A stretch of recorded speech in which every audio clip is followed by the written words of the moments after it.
الرحمن الرحيم. الحمد لله رب العالمين، والصلاة والسلام على محمد وعلى آله وأصحابه أجمعين. أما بعد، مسألة يكون مسألة آياتوي كي آياتوي كي اومدگی آيات حديثوي كي اومدگی مسألة يعني اجتماع، مسألة ائتلاف، مسألة اجتماع، مسألة يعني اجتماع شدن، جماعت شدن، پراکنده نشدن، این هم یک برادری، اخوه. نه مثل من آیات ها، مثل قول الله سبحانه و تعالی اطیعوا الله و رسوله و نم اطیعوا الله و رسوله ولا تنازعوا فتفشلوا وتذهب ريحكم. يعني من آیات الله سبحانه و تعالی همه آیات يعني چی میگوید؟ يعني مثلا يعني نعم أمين آيات. وكذلك قول الله سبحانه وتعالى نعم واعتصموا بحبل الله جميعا ولا تفرقوا، نعم ولا تكونوا كالذين فرقوا دينهم. هم آياتين همش دلالت میکند مسئله اجتماع، وحدت، نعم یک جماعت بودن، برادری، دوستی، همین دلالت میکند. مثل قول الله سبحانه و تعالی اطیعوا الله و رسوله ولا تنازعوا. یعنی اذن یعنی این چیز یعنی منازعه عصیان رسول، عصیان الله و عصیان رسول علیه الصلاة والسلام میشد. الله و رسول به اطاعت کنید، ولا تنازعوا، منازعه نکنید، یعنی اختلاف نکنید، پراکنده نشوید. یعنی معناش یعنی پراکنده شدن، نم اختلاف کردن، پراکنده شده، دشمنی و تفریقه و این چیزا همش می شده است عصیان. این الله سبحانه و تعالی و رسول الله صلی الله علیه و سلم به عصیان کردن می شده است. نم این عصیان می شده است. و کذالک جزای این چیز، جزای این عصیان چی می شد؟ فتفشلوا، جزاش الفشل. یعنی چی می شد؟ یعنی شکست میخورید. فتفشلوا یعنی چی میشد؟ یعنی دنیای آخرت اند چی به گرفتار میشد؟ فشل به. نعم یعنی چی به؟ یعنی بی توفیقی، یعنی چی؟ شکسته حالی. نعم همین چیز به گرفتار میشد. و تذهب ریحکم، ریح یعنی قوت، نصر یعنی یاردم، قوت چی میشد؟ یعنی از شما میرد. یعنی چی میشد؟ ضعیف میشد. چی میشد؟ ضعیف میشد. نعم شکسته حال میشد، پراکنده میشد. هم به یعنی این چیز چه دلالت میکند؟ یعنی اجتماع، وحدت، نعم تعاون و برادری، بین یکدیگر محبت، مثلا همین چیز باید که شود. یعنی و كذلك رب العالمین امر کرده واعتصموا، نعم واعتصموا بحبل الله جميعا ولا تفرقوا. یعنی آیات از دو جزء عبارت، یکمش امر، دویمش نهی. نعم يعني امر واعتصموا، نعم عصمة يعني چی؟ يعني نعم اعتصام شدن. يعني معناش على من جند يعني اعتصام اصلش چی؟ العصمة.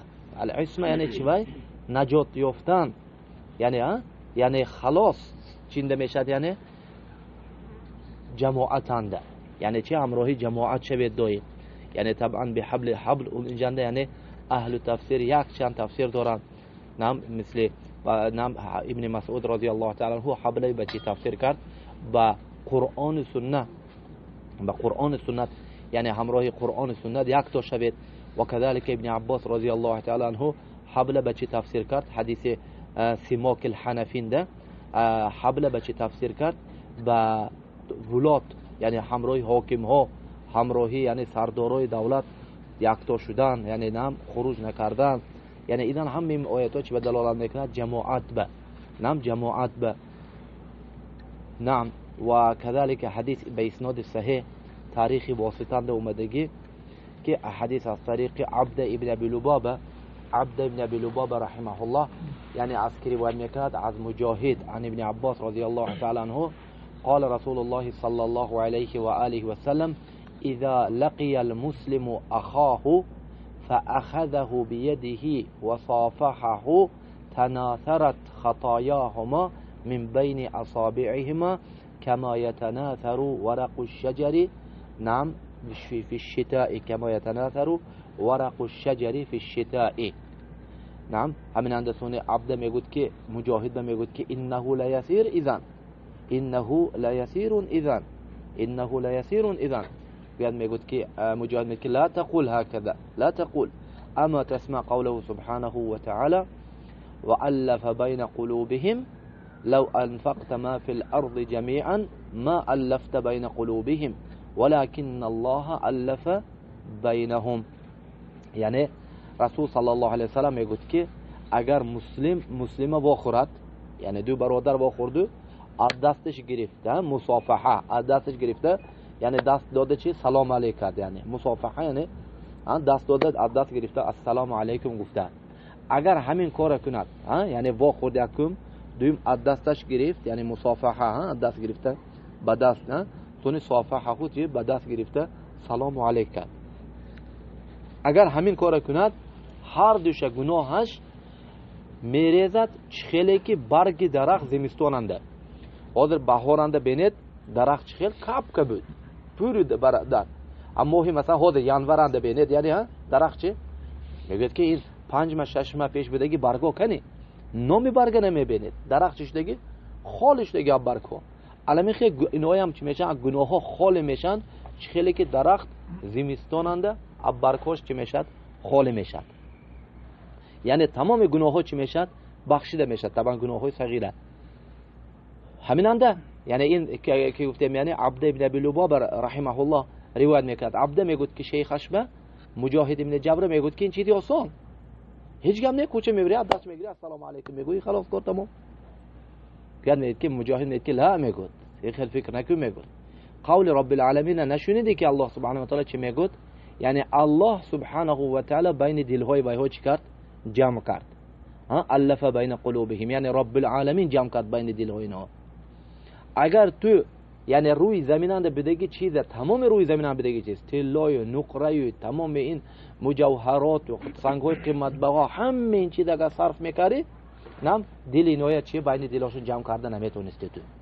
یعنی اذن یعنی اینجا دست دادن معنیش چی وای، یعنی خیلی که دست میتی برادرت به دلت هم خیلی باید که شده باشد، یعنی مسئله دست هم نه باید که چی وای یعنی نم این سه چیز یکتا باشد، دل زبان و دست. اما دست داده استاده به دل کتی وای لعنت میکند وای به بغض وای به حسد وای به بدبینی وای چی فایده میگیری این چیز تو خودت چی فریب داده استاده ای.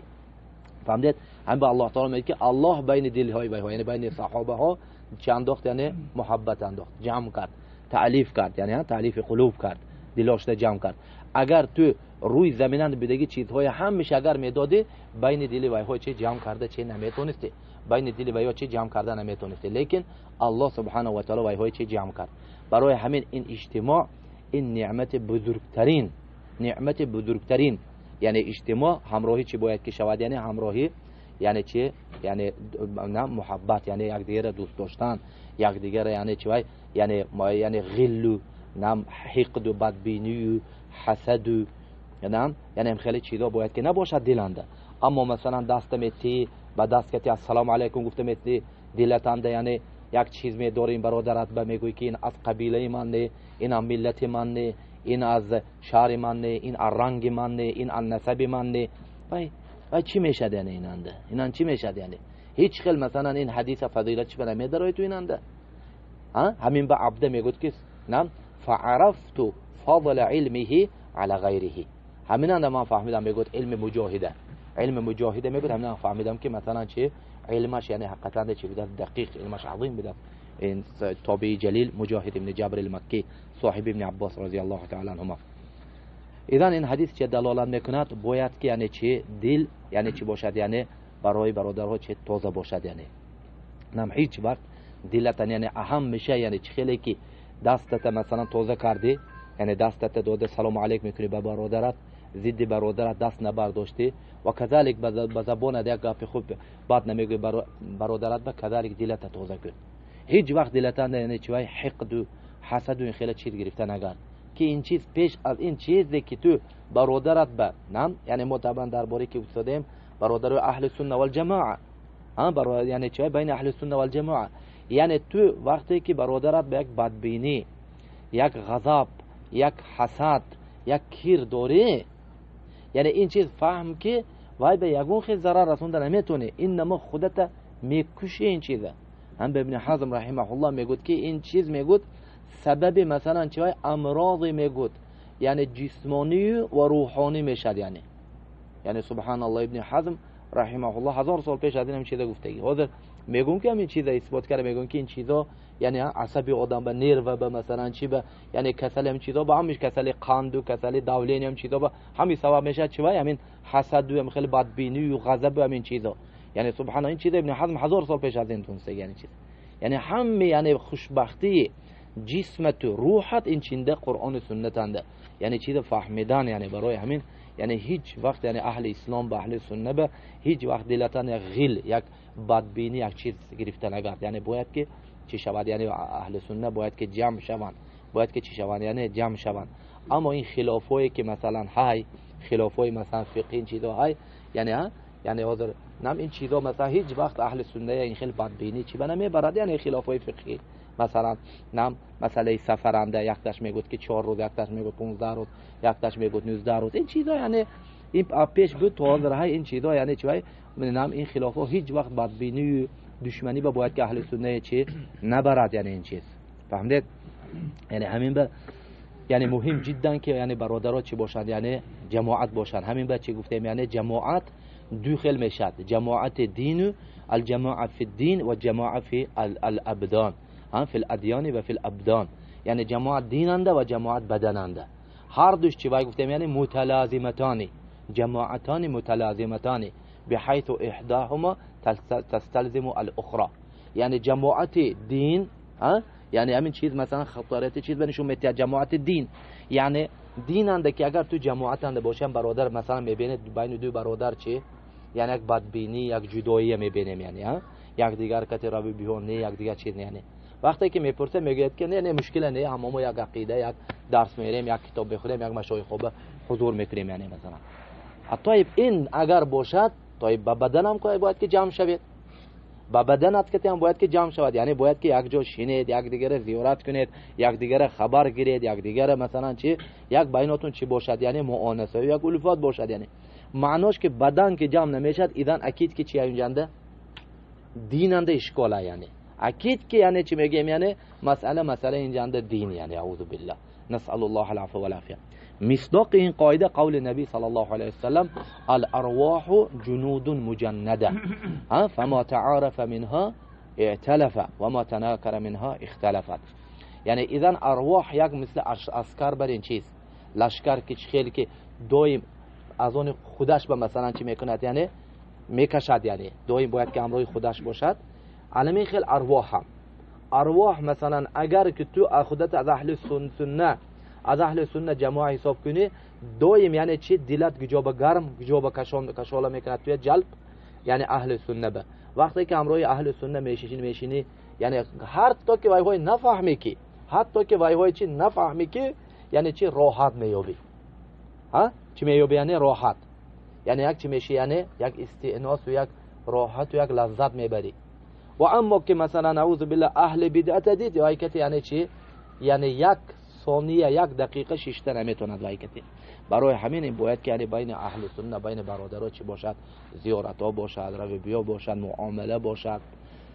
نعم یعنی این چیز باید که یعنی لابد شدنش این چیز یعنی فرض واجب، مثل خیل جمع شدن برادرها چی شدن این چیز واجب. یعنی همین بیان این چیز یعنی هم به شیخ محمد امین شنقیطی رحمه الله اضواء بیاننده بیان کرده، میگوید که سببی مثلا چی سبب تفریقی یعنی نام تحسبهم جمیعا و قلوبهم شتى اعوذ بالله. یعنی چی خداشون با بدنشون یکند لیکن دلهاشون چی پراکنده اعوذ بالله، یک جا میشیند لیکن اعوذ بالله نه ناس این اخنام صفتی که به اومد این چیز صفتی که یعنی یهود و منافقای صفتش این چیز یعنی نعم. لیکن این چیز چی گفتیم یعنی العبرة بعموم اللفظ لا بخصوص سبب. لیکن افسوس که شیخ میگوید که از این چیز بعض اهل اسلام هم چیان یعنی نصیب گرفتگان از این چیز.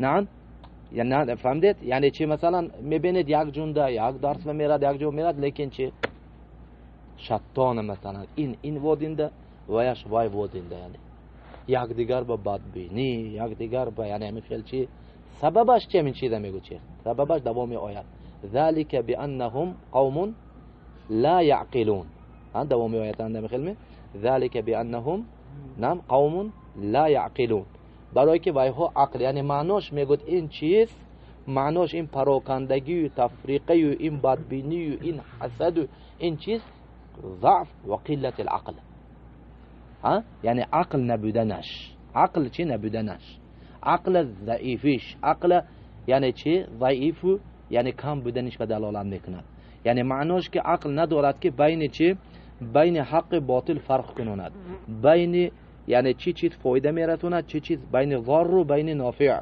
و بین الحسن و بین القبیح یعنی چی چیز خوب چی چیز بد چی چیز یعنی فایده دارد چی چیز ضرر دارد چی چیز حق است چی چیز باطل است همین چیزا فرقش به نمیاد همین سبب کتی چی میشد یعنی این دلنده چی پراکندگی پیدا میشد همین چیزا برای چی کردن یعنی چی میشد یعنی دوای عقل زنده میکرده چیز چی الوحی وحیین قرآن و سنت همین چی میکند یعنی همین یعنی چی دلت عقلت زنده میکنند همین به آیات‌های نصایی که آدم شنید یعنی خلاص این چیزا یعنی چی باید که چی شود یعنی اهل سنت جمع شوند این چیزایی که چیزای نفسانی چیزایی که مثلا این چیزای باید که چیکار کنیم یعنی پرت یعنی همین چیزای چیو پرت همینجا با این برادر حدیثای ذکر کردن که قول نبی صلی الله علیه و آله و سلم نعم فإنه من يعيش منكم فسيرى اختلافا كثيرا وعليكم بسنتي وسنة الخلفاء الراشدين نعم خلفاء الراشدين فنعم المهديين عضوا عليها بالنواجذ نعم یعنی اذا مثلا چی شدن یعنی همین رسول صلی الله علیه و سلم تفریقه هایی که میشدگی بیان کرد تفریقه میشد یعنی این لا محال باید که شود تفریقه بعد از اسلام یعنی بعد از رسول صلی الله علیه و آله و سلم نعم یعنی همین به رسول صلی الله علیه و سلم چی میگوید که النجوم امنه السماء نعم امنه للسماء وأنا أمنة النجوم أمنة للسماء فإذا ذهبت النجوم فقد أتى السماء ما يوعد وأنا أمنة لأصحابي فإذا ذهبت أنا أتت أصحابي ما يوعدون وأصحابي أمنة لأمتي فإذا ذهب أصحابي فقد أتت أمتي ما توعد يعني این چیز چی میشد یعنی معناش رسول یعنی ستاره ها چی خیلی که امان نگاه بیننده نگاه دارنده چیان آسمانن اگر ستاره که بین که رفت آسمان چی میشد می افتاد می کفد آسمان این روز قیامت هم نمیشد یعنی آسمان داشته سادگی چیز چی به اذن به قدرت رب العالمین ستاره ها همین ستاره ها که می رود یعنی چی میشد یعنی آسمان می افتاد و من میگوید رسول صلی الله علیه و نگاه یعنی امان کیم اصحابم اگر من روام اصحاب چی میشد یعنی خیلی که دیدیم یعنی بعض فتنه ها بعض چی لیکن الحمدلله که این فتنه ها نسبی بود یعنی صحابه ها این چیزای بین خودشون چی حل کردن و اصحاب من میگوید رسول صلی الله علیه و آله امانن کیان برای کی برای امت من اگر اصحاب من رفت خلاص یعنی چی میشد یعنی فتنه بعد از برای هم بینید فتنه هایی که اساسی شد همش چی بعد از وفات بعد از انقراض بعد از ادا شدن عهد اصحاب رسول الله صلی الله علیه و آله و سلم سر شد که این چیزا هم میشه همین بیان معناش اگر خواهیم که یعنی از این فتنه ها نجات یابیم یعنی حقا باقی مونیم باید که چی خدا ما به چی وای همه امان از دست نتیم امان چی بوده یعنی این نگاه بیننده از فتنه ها که اصحاب رسول الله صلی الله علیه و سلم یعنی اذن باید که همه راهی اثری همین صحابه ها به چی مونیم یعنی باقی مونیم هم به ابن مسعود میگوید که لن یضل من تمسک بالاثر یعنی آدمی که به اثر یعنی اثر صحابه ها به چنگ زد از پی صحابه ها شد و هیچ وقت گمراه نمیشد هیچ وقت به چی گمراه نمیشد یعنی و ما یشاقق الرسول من بعد ما تبین له الهدى و یتبع غیر سبیل المؤمنین نولیه ما تولی و نصلیه جهنم و ساءت مصیرا اذن یعنی چی اینجا از همین جهنم از فرقه و فتنه نجات یافتن چی بده یعنی طریق مؤمنین که اینا طریق اصحاب رسول الله صلی الله علیه و آله و سلم نعم یعنی همین به یعنی كذلك مثلا حدیث یعنی متواتر نعم ستفترق امتی على 73 فرقه این حدیث متواتر امه 73 فرقه به تقسیم که حق به ما انا علیه اليوم و اصحابی همین هایی که یعنی من یعنی از پی من و از پی اصحاب من میرن، همین ها فقط چه نجات یافتگانند. فقط که نجات مییابد یعنی همین هایی که از پی من میرند و از پی که از پی اصحاب من میرند. نعم، یعنی الشاهد یعنی چی بدن به یعنی جماعت شدن حول قرآن سنت اند جمع شدن همچی بدن میکنه.